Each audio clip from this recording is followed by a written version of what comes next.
មានផ្លូវអ៊ំ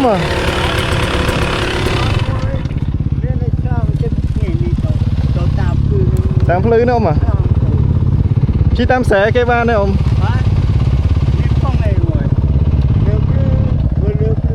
លើភ្លឺទៅបានអ៊ំ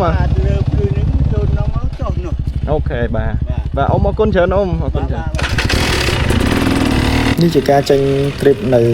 រដូវខែប្រាំងយើងចាប់បានចូលខែប្រាំងហើយទីតាំងរបស់យើងគឺកំពង់ឆ្នាំងម្ដុំស្រុកទឹកផុសចូលចិត្តមែនទែនស្រុកទឹកផុសដោយសារតែមានអាកាសធាតុល្អហើយផ្លូវទលាយយើងពិចារណាលេងផ្លូវលំទេយើងលេងនៅផ្លូវតាមវាលស្រែវាអីចឹងវាអត់ប៉ះពាល់រំខានអ្នកដទៃហើយទីនេះមានភ្នំមានទឹកជ្រោះមានទឹកអូរមានអីគ្រប់យ៉ាងគឺសប្បាយខ្លាំងមែនទែនហើយសម្រាប់ការជិះរបស់យើងនេះការយើងមកចុងក្រោយនៅខែ10នេះគឺមានស្រូវមានស្រែអីយើងជិះកិច្ចច្រើនតែឥឡូវគឺអត់ទេជិះចូលស្រែម្ដងដោយសារគេច្រូតកាត់អីរួចរាល់អស់ហើយខ្លះច្រាំងខ្លះស្រែខ្លះគឺបិទស្រែខ្លះគឺទុកចោលអញ្ចឹងគេព្យួរលុបអីអញ្ចឹងណាប៉ុន្តែមាន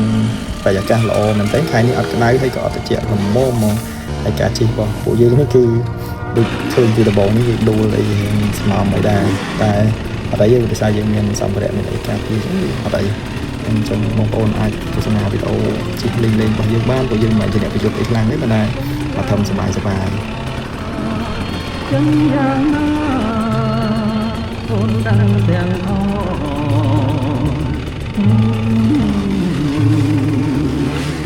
ចំណាំដែលបងជំនួសយ៉ាងណារ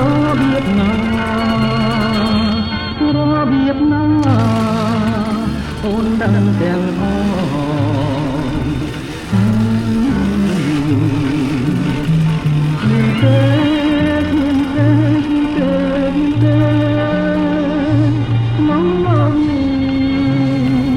ដូចជានួនល្អ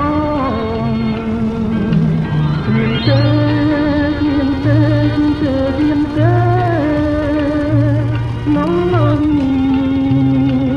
ដូចជានួនល្អបងបានមក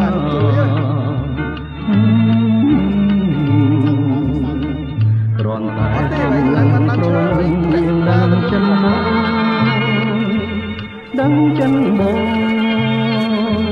ដឹងចិនបងមានខលត្រង់ឯងជីវមើលឯងនៅឯងក៏ចោលហើយឆ្លងរនតែប៉ងកលត្រលឹងអូនស្គាល់ចិនបងស្គាល់ចិនបងថាចង់បានវិញ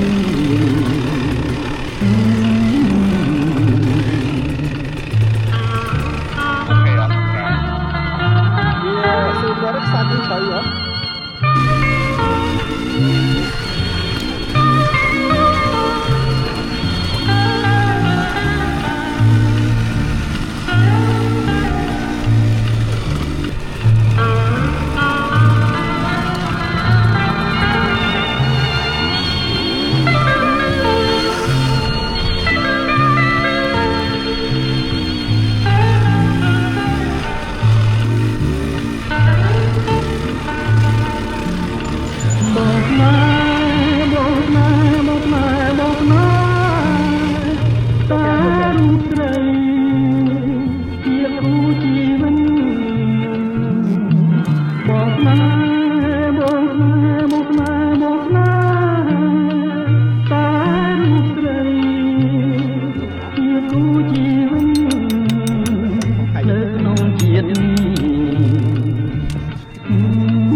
ដឹងចិនបង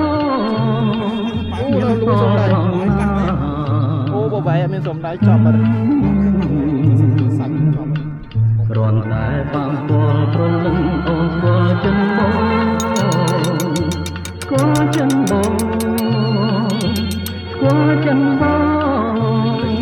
ថាចង់បានវិញចង់មកពណ៌អាសាទូប៉ះ